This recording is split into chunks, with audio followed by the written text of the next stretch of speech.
টাকা নাই তাহলে কিচ্ছু করারও নেই আমাদের। তোমার শ্বশুর এখন তোমাকে রেপ করবে, তুমি এখন আসতে পারো। আইনের লোক হয়ে তাহলে আইন মোতাবেক কাজ করবেন না আপনারা? তুমি বা কেমন বৌমা? তোমার শ্বশুর এখন ইয়াং হয়ে আছে, তুমি ইয়াং হয়ে আছো, দুজনে এখন ল্যাপটা লেপটি করে সব কেন? তোমার স্বামী তো মরে গিয়েছে। ঘরের মান সম্মান, ঘরের ইজ্জত ঘরেই রাখো গা। ফালতু বুড়ো শ্বশুরটাকে জেল খাটিয়ে কি করবা তুমি? আরে বুঝতে পারছি না, ইয়ার অন্য জায়গায় সেটিং আছে, ইয়ার শ্বশুরটাকে জেলে ভোজ দিয়ে ও ফাঁকা হইতে চাই। তাই এখন আমার কাছে টাকা নাই বলে এরকম কথা বলছেন? এখন এখান থেকে যাও, পরে দেখা যাবে। ঠিক আছে স্যার, এখন বুঝতে পারলাম গরিব মানুষের যদি টাকা না থাকে না, তাই আইনের লোকরা আইন মোতাবেক কাজ করে না। আমি যদি এখনই 5000 টাকা তোমাকে দিতে পারতাম তাহলে এখনই তুমি আমার শ্বশুরকে নিজে ভরে দিতে। এখন টাকা নেই, সেজন্য আমার বিচারও নেই। যাও যাও, অনেক কথা বলেছো, ফালতু কথা শোনার মতো সময় নেই, এখন যাও। টাকা নিয়ে আসো, চার্জশিট তৈরি করে দেবো। ঠিক আছে। তোর আবার কি হলো রে? স্যার আমি কথা হচ্ছে আমি কেরালায় কাজ করি। আচ্ছা তা কথা হচ্ছে স্যার, বাবা মায়ের কথা অমান্য করে আমি একটা মেয়েকে ভালোবাসা করে বিয়ে করেছি। বেশ। তা আমি কেরালায় কাজ করি, কেরালাতেই থাকি। আর আমার বউ একটা বাড়ির পাশে একটা ছেলের সাথে ভালোবাসার সম্পর্ক করেছে। বেশ। তা আমি চাই আমার বউকে আমি ডিভোর্স দিতে, ছাড় দিতে চাই। কিসের জন্য ছাড় দিতে চাস?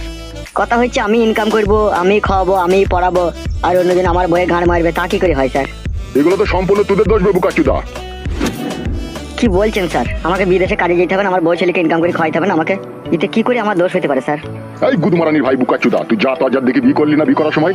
বড়া কি অফিসার গো, তুমি আবার গাল দিচ্ছ? গুদমারানির ভাই বুকাচুদা প্রেম করার সময় আমাকে বলেছিলি তো? এখন তুই গোটা নাম করছিস, এখন আমাকে জানাই দিয়েছিস? বড়া আপনি অফিসার না অন্য কিছু? এ তোকে ঠিকই বলছি বে, বালমুখো ছোড়া। বুকাচুদা একটা আই বড় মেয়ে, তার ঘরে থাকা অবস্থাতে তার মা আছে, তার বাবা আছে, তার ভাই আছে, তার বোন আছে, তার আত্মীয় স্বজন আছে, আর সেই অবস্থায় তুই একটা শিয়ানোর সমস্ত ছেলে তোর সাথে যখন সেই মেয়েটা প্রেম করে, সেই অবস্থাতেই তো সে চরিত্রহীন হয়ে যাইবে বুকাচুদা। তাই এখন সে চরিত্রহীন হতে তার তো আর কোনো বাধা নেই বে। তোর বউকে চরিত্রহীন নোংরা করার পেছনে সম্পূর্ণ তুই দায়ী বে বুকাচুদা। এই গুদমারানি ভাই বুকাচুদার নামে একটা চার্জশিট তৈরি করে ভরে দিতে গেলে। কি বলছেন স্যার আপনি? হাঁটা বন্ধ কর বুকাচুদা, ভালো করে কথাটা মন দিয়ে শোন। জি স্যার বলুন। তোর বউ এখন নাং করলেও তুই লিবি, ঢেমনি করলেও তুই লিবি, যা করবে তাই এখন তোকে মেনে নিতে হবে তোর বউকে। আর নাইলে গুদমারানি ভাইকে না উদ্যম মার দেবো রাত 12টার পরে রিমান্ড দিতে ফেলিয়ে। আপনি কি অফিসার? কিছু আমার মাথায় ঢুকলো না।